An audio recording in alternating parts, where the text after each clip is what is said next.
Welcome to Balaji Roja vlogs. இன்னைக்கு நம்ம ஒரு டேஸ்டியான கிரேவி பண்ண போகிறோம். அது என்ன பார்த்தீங்கன்னா ஃபிஷ் கட்லெட் கிரேவி. இந்த ஃபிஷ் கட்லெட் கிரேவி நான் ஏன் பண்ணுறேன்னா, நார்மலான கிரேவியில் வந்து நிறைய முள் இருக்கும், அதனால நம்ம வந்து குழந்தைங்களுக்கு கொடுக்க மாட்டோம். ஆனால் நான் பண்ணுற இந்த ஃபிஷ் கட்லெட் கிரேவியில் வந்து நம்ம முள்ளெல்லாம் ரிமூவ் பண்ணிவிட்டு கட்லெட் பண்ணி அப்புறம் தான் அது பண்ண போகிறோம். ஸோ அதனால் நீங்கள் குழந்தைங்களுக்கு இதை தாராளமாக கொடுக்கலாம். இது எப்படி பண்ணலான்னு பார்க்கலாம் வாங்க. வீடியோ பார்க்க புதுசாக வந்திருந்தீங்கன்னா சேனலை சப்ஸ்கிரைப் பண்ணுங்கள், லைக் பண்ணுங்கள், ஷேர் பண்ணுங்கள். வாங்க வீடியோக்குள்ளே போகலாம். ஸ்டவ் ஆன் பண்ணிக்கலாம். பேன் வச்சு ஃபிஷ்ஷை வந்து வேக வச்சு எடுத்துக்கலாம். தேவையான அளவு தண்ணி ஊற்றிக்கலாம்.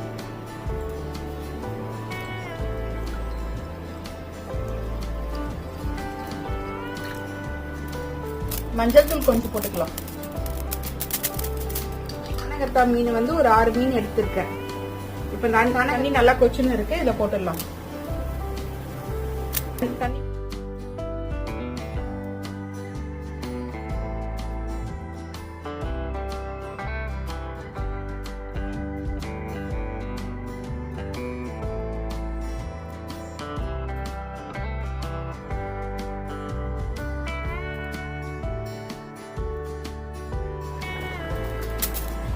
ஃபிஷ் வந்து ரொம்ப வேகக்கூடாது, உடையிற மாதிரிலாம் வேக வேண்டாம், லைட்டா வெந்தா போதும்.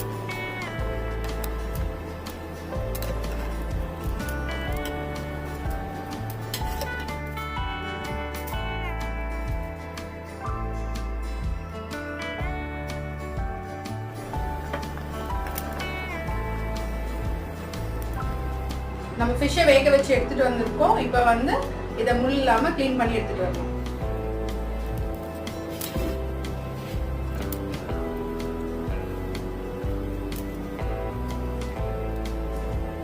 ஃபிஷ்ஷில் முள்ளெல்லாம் ரிமூவ் பண்ணியாச்சு. இப்போ ஒரு பவுலில் ட்ரான்ஸ்ஃபர் பண்ணிக்கலாம். இது கூட கொஞ்சம் ஆனியன் ஆட் பண்ணிக்கலாம்.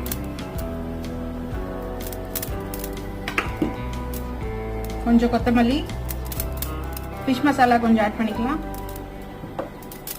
தேவையான அளவு உப்பு, மைதா கொஞ்சம் ஆட் பண்ணிக்கலாம். இப்போ நல்லா மிக்ஸ் பண்ணிக்கலாம்.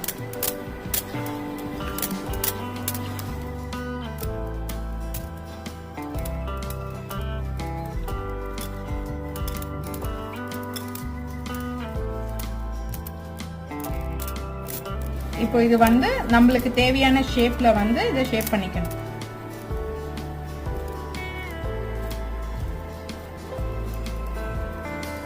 நான் இதை கொஞ்சம் நீட்டா தான் போட போறேன். உங்களுக்கு என்ன ஷேப்ல வேணுமோ நீங்க பண்ணிக்கலாம்.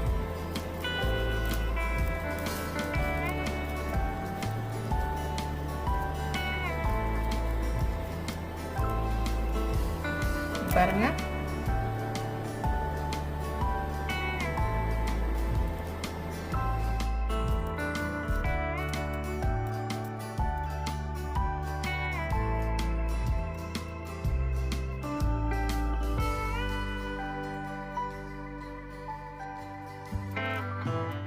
கட்லெட் வந்து ரெடி பண்ணி எடுத்துட்டு வந்துட்டோம். இப்போ இதை பொரிச்சு எடுத்துக்கலாம்.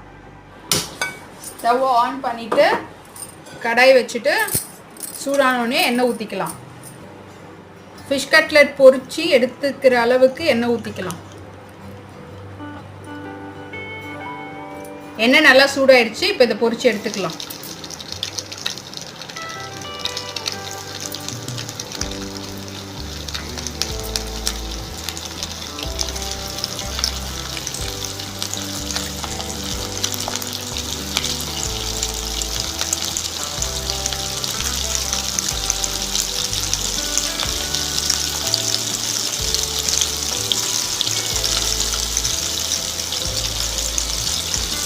கொஞ்சம் கொஞ்சமாக போட்டு பொரிச்சு எடுத்துக்கோங்க, உடஞ்சிட போகுது.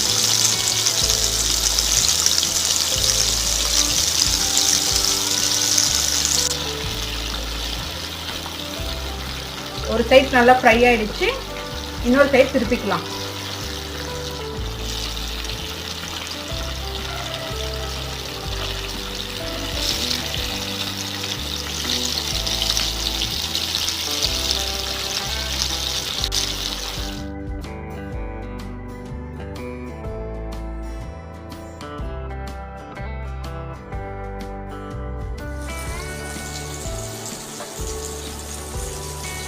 அடுப்பு ஆன் பண்ணிட்டோம், சட்டி வச்சுக்கலாம். ஃபிஷ் கட்லெட் ரெடி ஆயிடுச்சு. இப்போ நம்ம கிரேவி பண்ணலாம். சட்டி நல்லா சூடாயிடுச்சு. ஆயில் ஆட் பண்ணிக்கலாம்.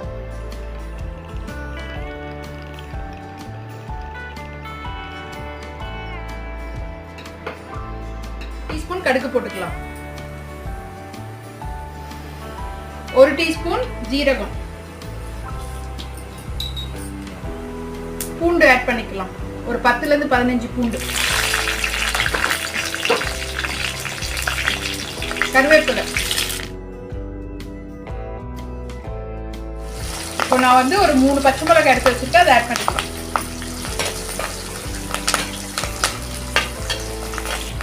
வெங்காயம் வந்து 1 கப் எடுத்துருக்கேன், அதை ஆட் பண்ணிக்கலாம். நல்லா பொன்னிறமா வேகணும். நல்லா வதங்கிடுச்சு. இப்போ தக்காளி ஆட் பண்ணிக்கலாம்.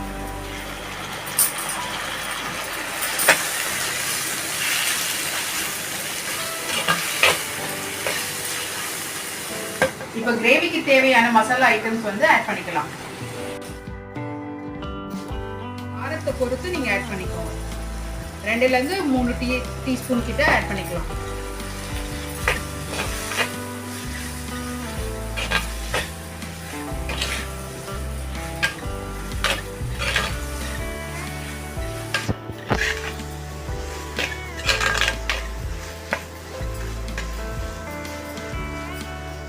உப்பு தேவையான அளவு. ஃபிஷ் மசாலா 1 டீஸ்பூன் ஆட் பண்ணிக்கோங்க.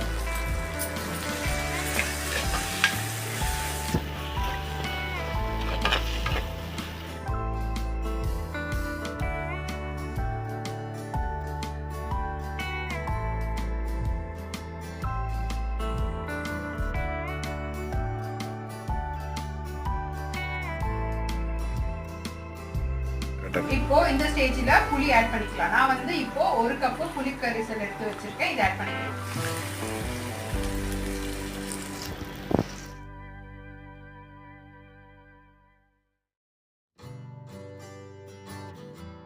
தேவையான அளவு தண்ணி ஆட் பண்ணிக்கலாம்.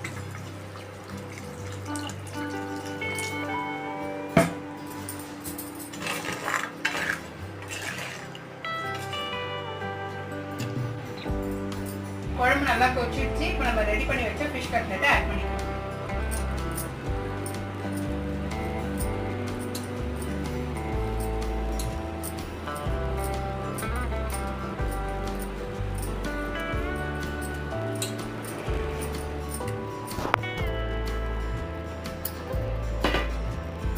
மேல கொத்தமல்லி ஆட் பண்ணிக்கலாம்.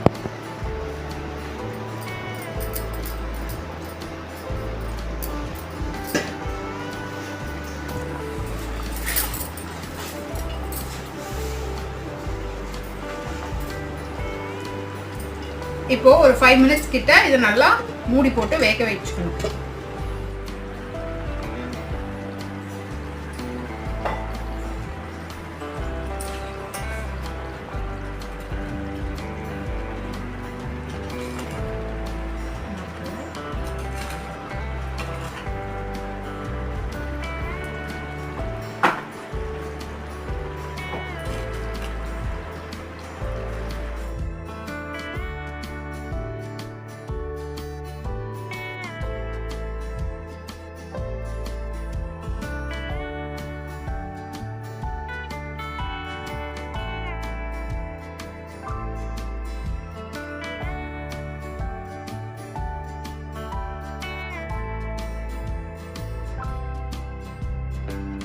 டேஸ்டியான ஃபிஷ் கட்லெட் கிரேவி ரெடி ஆயிடுச்சு.